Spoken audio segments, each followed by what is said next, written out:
Car अब की बार नीतीश कुमार का तिलिस्म टूटेगा या आरजेडी फिर एक बार बैकफुट पे होगी, उसका MY समीकरण ध्वस्त होगा। आज हमारा इसी पर चर्चा है।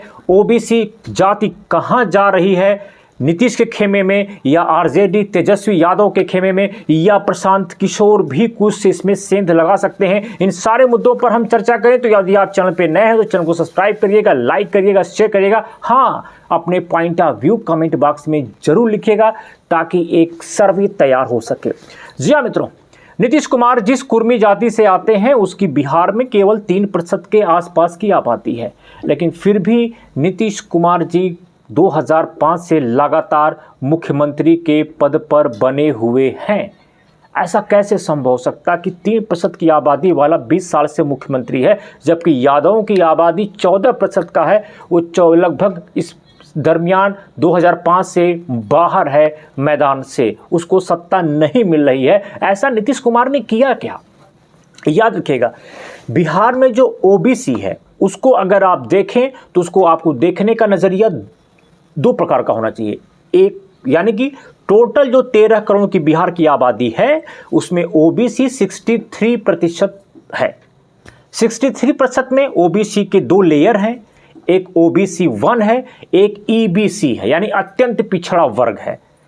अर्थात कि अत्यंत पिछड़ा वर्ग की परिकल्पना 1978 में कर्पूरी ठाकुर जी ने किया था। चूंकि उनकी सरकार चली गई थी, उनकी सरकार जाने के बाद आरजेडी की सरकार रही है, कंटिन्यू रही है आरजेडी कांग्रेस की सरकार, लेकिन उन्होंने ईबीसी के पक्ष में कुछ किया नहीं। 2005 में नीतीश कुमार जी सत्ता में आते हैं और 1978 में जो सपना कर्पूरी ठाकुर जी ने देखा था उस सपने को इम्प्लीमेंट करते हैं, उसको पूरा करते हैं और ओबीसी को दो लेयर में कर दिए, एक ईबीसी और एक ओबीसी।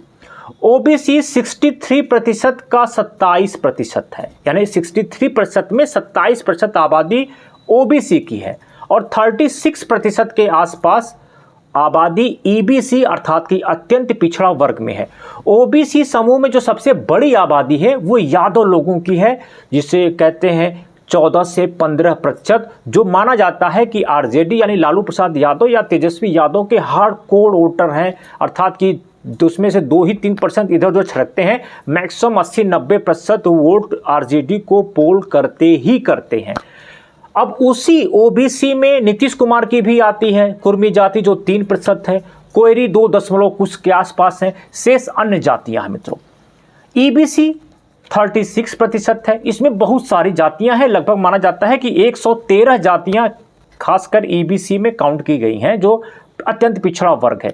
इसके लिए नीतीश कुमार ने बहुत सारे वर्ग किए। अगर आप ओबीसी का आरक्षण पैटर्न देखें तो उस ओबीसी की जो 27% का आरक्षण होता है उसमें 18% का आरक्षण उन्होंने ईबीसी को दे दिया। और कहा जाता है बिहार की राजनीति में ईबीसी एक पंचफोरन जाति है। पंचफोरन के बारे में आप लोग जानते होंगे कि मसाला जब अभी आप सब्जी बनाते हैं, बिरयानी बनाते हैं, मटन बनाते हैं, चिकन बनाते हैं, उसमें पंचफोरन डालते ही उसका स्वाद बढ़ जाता है। यानी एक प्रकार का ये फ्लोटिंग वोट होता है और ये जिधर जाता है सत्ता उधर बनती है। तो हम 2005 के बाद से देखा गया है कि जितने भी ईबीसी के बड़े नेता आए हैं मैक्सिमम उनकी एंट्री जेडीयू के तहत ही हुई है।